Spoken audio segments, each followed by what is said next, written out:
पूछने से पहले मैं ही पूछ लूँ तो क्योंकि इस वक्त मुझे मौका मिलेगा नहीं। दिल्ली से आप लोगों का लगाव बहुत है, इनफैक्ट शूटिंग में भी। तो दिल्ली से क्या यादें जुड़ी हैं आपकी? तो बहुत सारी हैं और काफ़ी कुछ पढ़ा भी है आपके और इंटरव्यूज भी देखे हैं हमने दिल्ली से। कुछ ऐसी यादें जो आज इस मूवी को शूट करते हुए आपकी है ना यादें ताज़ा तरीन हो गई, यार दिल्ली में ये किया था, ये तो मैं नेचुरली मूवी में करूँगा ही करूँगा। मेरा इस फिल्म का जो पहले दिन का शूट था, अ, क्या नीचे करना है उनको थोड़ा सा, इनको, सर आप कंटिन्यू करिए। वो सॉरी। हाँ, तो गुस्ताख इश्क का जो पहला दिन का शूट था मेरा, वो दिल्ली, पुरानी दिल्ली में ही हुआ था। जी। और कुछ 5 दिन का स्केड्यूल था उसका। जी। और पहली बार जनवरी की दिल्ली की कड़ाके की ठंड मैंने महसूस की थी। और सच बता रहा हूँ, मौत आ गई थी। फिर मनीष मल्होत्रा के ऑफिस से आए खतरनाक थर्मल्स, अंदर तक जो गर्मी दे सके। जी। उसके बाद सांस में सांस आई और काम हुआ। और इतने भारी भरकम शेरो शायरी मुझे करनी थी इसमें। तो डायलॉग याद करने में मैं फोकस नहीं कर पा रहा था क्योंकि बहुत ठंड लग रही थी। जी। तो उस टाइम पे किसी ने बताया कि आप ये जो सरसों का साग और मक्की की रोटी है, उसका एक असर होता है आपके जी। शरीर पे। फिर मैंने वो खाना शुरू किया और उसकी वजह से बहुत राहत मिली। राइट, ये भी एक नुस्खा है अपने आप को अडॉप्ट करने के लिए अकॉर्डिंग टू वेदर। गुड़ और मिर्ची और अचार के बिल्कुल, that's bigly. How was your experience shooting this movie? मेरा तो शूट दिल्ली में नहीं हुआ था, मेरा सीधा पंजाब में हुआ था। बट मैंने दंगल और सैम बहादुर जी। दोनों ठंड में शूट किया था। क्या बात है। और बिकॉज दंगल मेरी पहली फिल्म थी तो, और फाइट सीक्वेंस हम कर रहे थे तो काफ़ी टफ था क्योंकि ठंड में फाइट करना, फिर ब्रेक लेना, फिर फाइट करना। बट क्या मज़ा आया क्योंकि इन दी एंड जो आप आराम से टिका के खाते हो ना, दिल्ली में जो भूख लगती है ठंड में, वो बॉम्बे में नसीब नहीं होती क्योंकि वहाँ पे माहौल मतलब whether through out the Pleasant year रहता है। प्लेजेंट ही रहता है, अच्छा रहता है काफ़ी। Right. बट ये एक्सपीरियंस नहीं होता है कि गर्म कपड़े पहने या ज़्यादा खाए और बुरा भी ना लगे। और चाय भी रज के पियेंगे ना, दिन की 1 कप या 3-4 कप चाय। अभी मैंने बैठ के पी लिया कुल्हड़ में। ओके। बड़ा मज़ा आया मुझे। बड़ा मजा ये है। 5 इंटरव्यू किए और 4 कप चाय पी गई है। हाँ, और मतलब एक में था कि माइक पकड़ना था, मैंने बोला यार चाय पीनी है, माइक डिसीजन नहीं ले पा रही थी तो मैंने ऐसे दोनों, हाँ बोलिए, हाँ बोलिए। That was fuel to you this day. But मैं आपको बता दूं दिल्ली की सर्दी फिर शुरू हो चुकी है। दो इट्स नवंबर, इतनी ठंड लेकिन ठंड शुरू हो चुकी है। फिर ठंड के मौके पे यहाँ है दिल्ली में। बम्बई वालों के लिए ठंड है ये। राइट। अच्छा, आप लोग तो टी शर्ट्स में घूम रहे हो बट मैम कुछ तो बहुत ही अभी जुझारू है, अभी पता लगेगा सवालों से। लेकिन एक आखिरी सवाल before I open the mic to them. जब ये डायलॉग्स की आपने बात की, स्पेशली शेर व शायरी करी, that's a different genre all together सब, और एकदम डिफरेंट एरा में शुरू हुआ है। कैसा प्रिपरेशन था आपका?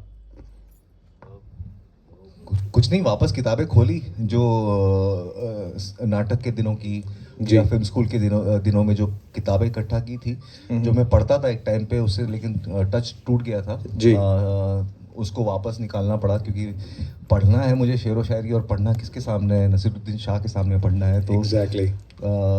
तो I had to do my best, I had to do something in which I am proud of, and I can not do something जिसकी वजह से रीटेक हो उनके सामने। तो मैं एक्स्ट्रा प्रिपेयर होके गया था। Right. और मेरे जो डायरेक्टर हैं फिल्म के, विभूपुरी, वो खुद बहुत बड़े शौकीन हैं शेर व शायरी की, और खुद अपने आप को विभूपुरी दहलवी कहते हैं। वाह। तो खुद का उनका तखल्लुस है और खुद लिखते भी हैं। इस फिल्म में कुछ शेर उनके खुद के लिखे हुए हैं जो मैंने बोले हैं या नसीर सर ने बोले हैं। तो मुझे बड़ा मज़ा आया। गुलजार साहब की किताबें निकाली, मिर्ज़ा गालिब पढ़ा, इकबाल, मीर, ताकि मीर, जितने भी महान शायर रहे, और हमारे फिल्म के स्क्रिप्ट में जितने शेर थे वो सारे मैंने रटना शुरू कर दिए। क्या बात है। मैं आपसे पूछना चाहूँगा, जब आपने सुना टाइटल गुस्ताख इश्क, कुछ पहले जैसा क्या थॉट था? पहला थॉट क्या था दिमाग में, यार कुछ पहला जैसा mean something is being repeated but in a new different manner, और it's gonna be same old soul side story? जब भी स्क्रिप्ट आई थी तब इसका नाम गुस्ताख इश्क नहीं था, उलझुल इश्क था। क्या बात है। कि जो हमारी फिल्म का गाना है जी। तो वो था, बट वो इतना उलझुल सा था नाम कि मेरे को इसको लगा कि गुस्ताख इश्क ज़्यादा रिलेटेबल है और बहुत ही जल्दी से समझ में आएगा। Right. बट इतनी वो उलझुल इश्क सबको पसंद आया गाना, और इतनी आसानी से चिपक भी गया है। सो ये कहानी है। कुछ पहले जैसा तो स्क्रिप्ट में लिखा हुआ था, कहानी में बेसिकली ये है कि प्यार ना बहुत आराम से होता है, शिद्दत से होता है, टिका के हो रहा है। और सिर्फ दो लोगों के बीच में नहीं है, दुनिया के साथ भी है। शेर व शायरी, पोएट्री, इनकी और नसीर जी की जो दोस्ती है उसमें भी बहुत बहुत प्यार है। तो वो जो दुनिया है वो है ही अलग, वो आज की दुनिया नहीं। दैट्स ट्रू कि ना शागिर्द बनने आए थे और उसका शेर भी सुना। एक शेर हो जाए इससे पहले, मैं सीरियसली अब मैं और नहीं कहूंगा, ये सब सवाल पूछेंगे, एक शेर आपसे भी सुनना चाहूंगा जो आपका फेवरेट है इस मूवी से। फेवरेट इस मूवी से ठीक है, जो ट्रेलर में है वो तो आपने सुन लिए, कुछ जी। ट्रेलर के बाहर का सुनाता हूँ। जी बिल्कुल, विल बी लविंग। तो अर्ज किया है, इरशाद। जीस्त के पेच व खम, जीस्त मतलब जिंदगी, पेच व खम मतलब उतार चढ़ाव या टेढ़े मेढ़े रास्ते। जी। जीस्त के पेच व खम, ये गम उफ कम नहीं होते। जीस्त के पेच व खम, ये गम हाय कम नहीं होते। वो तो हो जाते हैं वो, हम नहीं। हाय हाय, क्या गहराई है, क्या गहराई है। एक बार जोरदार तालियां बनती है, एक बार मायने रखते हैं। और किस शिद्दत के साथ ने बोला, किस फील के साथ, और ये कहीं ना कहीं आपकी जिंदगी से भी ताल्लुकात रखते हैं लफ्ज जो है इसके अंदर। मेरे ख्याल से हर शेर व शायरी का हर इंसान की जिंदगी से कोई तारुफ होता है जी। क्योंकि शेर वो बात बोलता है जो प्रोज नहीं कह सकता। राइट। वो बहुत बड़ी चीज को बहुत सरल तरीके से पहुंचा देता है। बहुत गहरी बात है, बहुत गहरी। बड़ी सर्जरी नहीं होती है, बहुत माइनर सर्जरी करता है। Right, but impact is deep enough. Right, मेरी तरफ से इतने ही सवाल थे, मैंने तो पूछ लिया। अब हम फ्लोर ओपन करते हैं for the media people, they will be asking questions, they are open to it. And Shailesh ji, आप हाथ ऊपर करेंगे, माइक आ जाएगा आपके पास और फिर आप सवाल पूछ सकते हैं। जी जी। राजू, इधर दे रहा, इधर इधर दे रहा। वहाँ यहाँ। Please introduce yourself as well. Hi sir, Tushar this side. मेरा क्वेश्चन ये है कि आपने नसरुद्दीन शाह के साथ इस मूवी में एक्ट करा है, तो एक्सपीरियंस के बारे में बताइए। और फातिमा के साथ आपका फर्स्ट टाइम था, तो क्या कहना चाहोगे? तारीफ करना पहले बोल रही हूँ। फातिमा के साथ बहुत अच्छा रहा। नसीर सर को मैं बहुत as a student of actor, जब मैं फिल्म स्कूल गया था तब से मैं उनका मुरीद रहा हूँ, उनको अपना उस्ताद अपने दिल में मान के बैठा हूँ। और पूरी कोशिश की थी कि उनके साथ मैं काम कर सकूँ या उनके थिएटर ग्रुप में जाके उनको एक्ट कर सकूँ, बट मौका मिला नहीं। तो मैं जाके उनके साथ बैक स्टेज करता था, उनकी क्लासेस में ज़बरदस्ती घुस के उनकी एक्टिंग एक्सरसाइजेस सीखता था। उनका कोई नाटक आज तक मैंने मिस नहीं किया। बम्बई में मैं 17 साल से रह रहा हूँ बॉम्बे में, उनका एक भी नाटक मैंने मिस नहीं किया है। वो अपने आप में एक इंस्टीट्यूशन है, एक स्कूल है एक्टिंग की। और उनकी सबसे बड़ी जो क्वालिटी है मुझे वो लगती है कि वो आज भी स्टूडेंट ऑफ एक्टिंग है। इतने तजुर्बेकार होकर, इतने जानकार होकर, इतना काम करके भी आज भी वो एक स्टूडेंट है एक्टिंग के। और आज भी लोगों को एक्टिंग सिखाते हैं, आज भी जुड़े हुए हैं, आज भी क्लासेस करते हैं, आज भी वर्कशॉप्स करते हैं, आज भी नाटक करते हैं, आज भी फिल्में करते हैं और इतनी सरल तरीके से करते हैं। तो मेरे लिए एक ख़जाना था, एक मौका था कि मैं उनके साथ समय बिता सकूं। कुछ लोग बहुत मेरे दिल के करीब हैं, उनके साथ समय बिताने का मौका मिल जाता तो मैं अपने आप को सौभाग्य वाला मानता हूं। इरफान साहब उनमें से एक थे, उनके साथ मैंने समय बिताया लेकिन काम करने का मौका हालांकि मिला नहीं। तो मैंने जैसे ही पता चला कि नसीर सर के साथ इस तरह का डूब के काम करने वाला एक रोल है, मैंने तुरंत हाँ कह दी। Hello Vijay, hi Fatima, Damini this side from punjabkesari.com। मेरा पहला सवाल विजय से है कि आप इस फिल्म में शायरियाँ इतनी सारी करते हुए नज़र आ रहे हैं। जब आपको ये रोल ऑफ़र हुआ और शायरी को लेकर आपको चीज़ें बोली गई, तो आपका पहला थॉट क्या था कि आप नसीरुद्दीन शाह सर से क्या कुछ सीखेंगे और शायरी किस तरीके से प्रेजेंट करेंगे कि लोगों को ये पसंद आएगा, क्योंकि ऑडियंस सच में बहुत प्यार कर रही है इन शायरी से। बहुत बहुत शुक्रिया। उनके सामने शेर पढ़ना मतलब it's like I don't know. हाँ मतलब थोड़ा औकात के बाहर वाली चीज़ मुझे लग रही थी, बहुत डर लग रहा था क्योंकि वो मिर्ज़ा गालिब है हमारे लिए, है ना। वो गुलजार साहब ने लिखा है, डायरेक्ट किया है। Naseer sir, young Naseer sir used to play Mirza Ghalib, और आज उसके बाद पे कितने तो शायर उन्होंने प्ले किए हैं। तो उनके सामने शेर पढ़ना मतलब थोड़ा सा it's like singing in front of AR Rahman. So it was a difficult task, but I am a very good student, so I learned very quickly, and I had a great teacher in Nasir sir.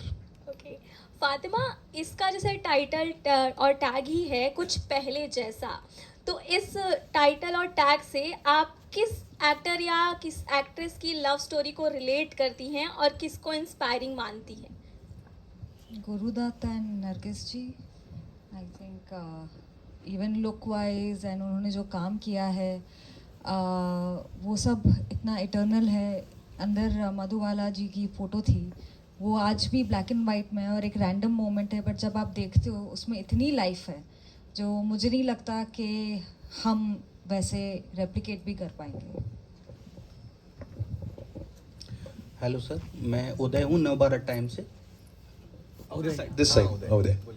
Sir मैं ये जानना चाह रहा था कि जैसे आजकल जैसे कि आपने बोला कि ये जो प्लॉट है इसका थोड़ा सा पुराना प्लॉट है, तो कुछ पहले जैसे इसकी बात हो रही है, तो आजकल तो ज़माना काफ़ी बदल गया है, तो आपको ऐसा नहीं लगा कि इस तरह के प्लॉट में काम करना कुछ रिस्क हो जाएगा अगर यंग जनरेशन ने इसको पसंद नहीं किया तो? मैं अब थोड़ा काम करता हूँ, क्योंकि अगर एक तरीके का काम हो रहा है बाहर, तो ज़रूरत है कि कुछ नया हो। जितना मैं ऑडियंस को समझता हूँ, उनको भी राहत चाहिए होती है एक ही तरह की कहानियों से, या मार धाड़ से, या लैंग्वेज, स्ट्रॉन्ग लैंग्वेज, या वायलेंस, या जोल्टेड लवर या एंग्री लवर। उन सारे थीमेटिक्स जो हम एक्सप्लोर कर रहे हैं, उनसे थोड़ा सा राहत चाहिए ही होगी। तो ज़रूरत मुझे लगती है कि इस दौर में है ऐसी फिल्म की, जैसे in the age of hate and cringe, love needs a major comeback. Ma'am भी इस बारे में क्या कहना चाहती हैं, कुछ बताएं? सॉरी, वापस पूछना सवाल।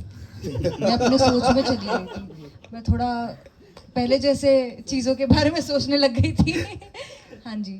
नहीं, ये जैसे ये जो अभी ये पहले जैसे इसकी बात हो रही है, और आज जी। का ज़माना जिस तरह से बदल गया है, और आपन देख ही रहे हैं किस तरह से रिलेशन है, तो अगर उसमें आपको ये प्लॉट मतलब ये फिल्म को साइन करना, उसमें काम करना, एक रिस्क नहीं लगा कि अगर ये फिल्म में हमारा किरदार कैसा रहेगा? बिल्कुल भी रिस्क नहीं लगा, क्योंकि अगर कहानी में आप इमोशनली कनेक्ट करते हो तो बिल्कुल भी मैटर नहीं करता वो आज के ज़माने के ऊपर है, पिछले ज़माने के ऊपर है, या कभी के ऊपर भी है। वो एक चीज़ है कि पुरानी फिल्मों में एक रोमांस होता था जो था इंतज़ार का, जो अब नहीं है, क्योंकि अब आप इंस्टाग्राम में भी जाके फटफट से देख सकते हो। वो पहले अगर किसी को आप देखते थे, इंतज़ार करना पड़ता था और विश करना पड़ता था कि काश वो वापस ये जगह पे ये समय पे आ जाए।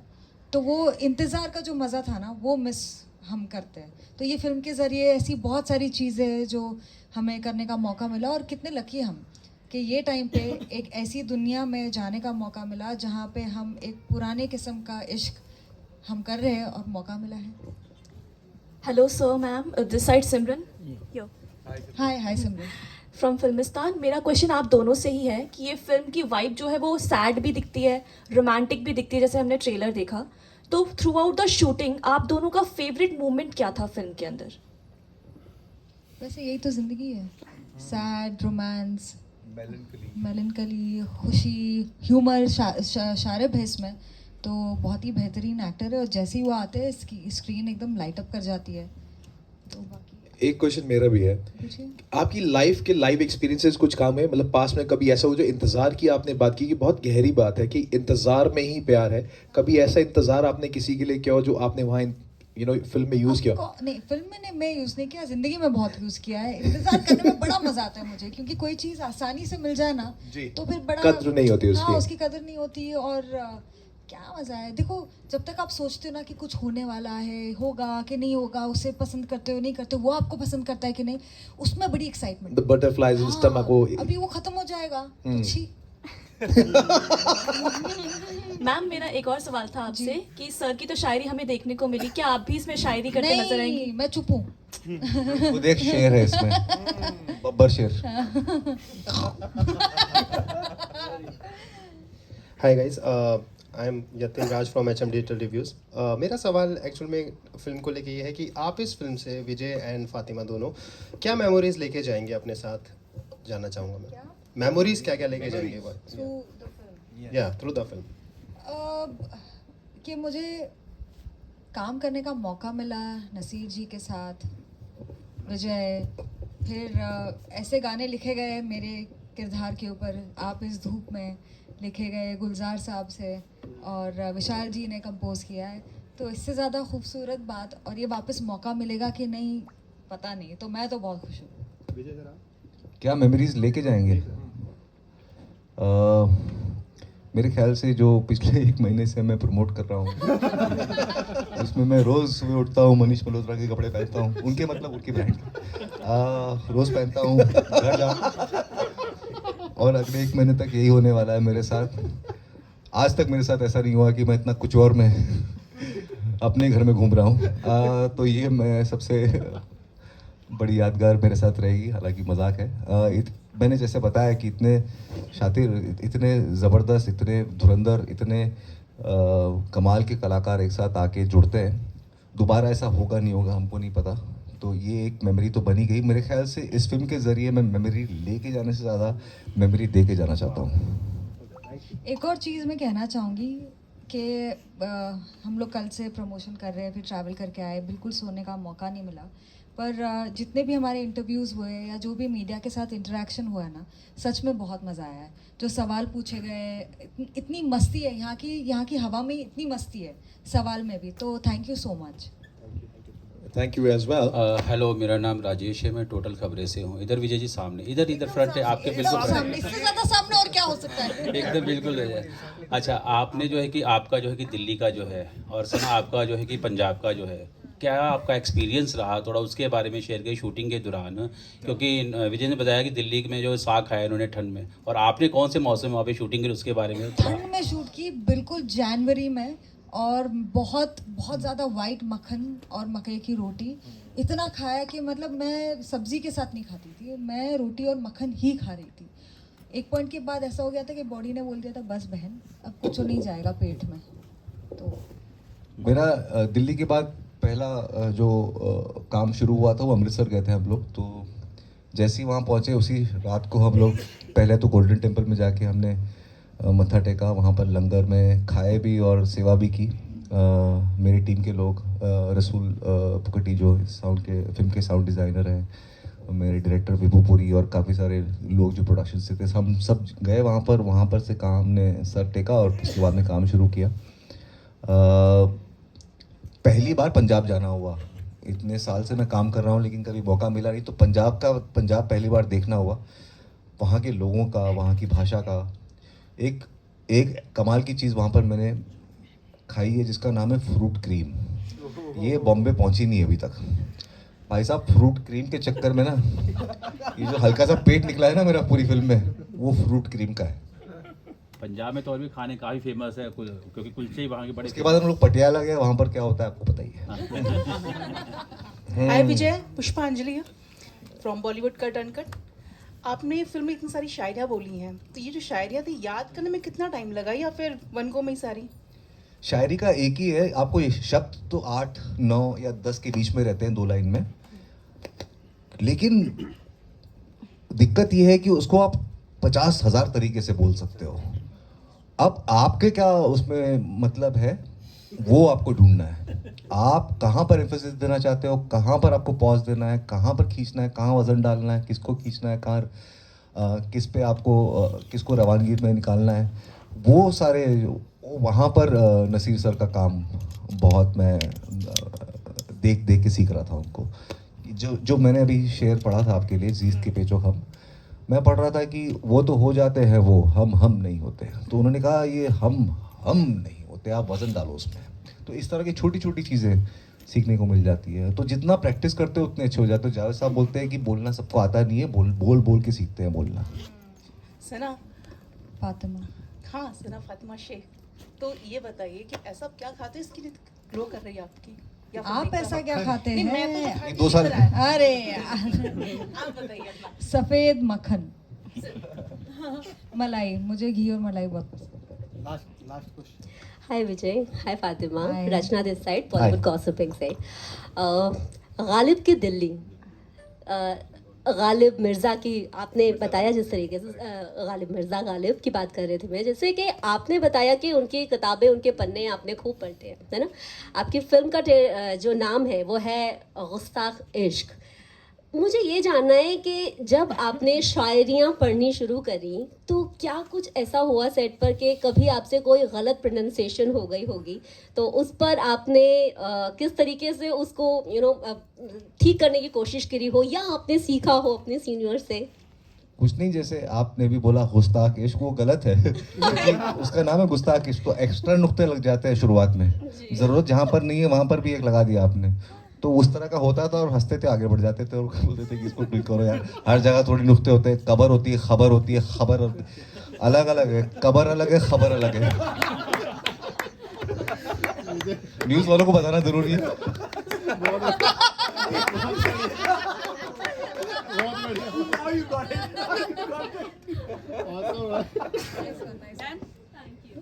Thank you so much, thank you. तो आपको इस बार आज खबर मिल गई होगी। खबर में चला गया।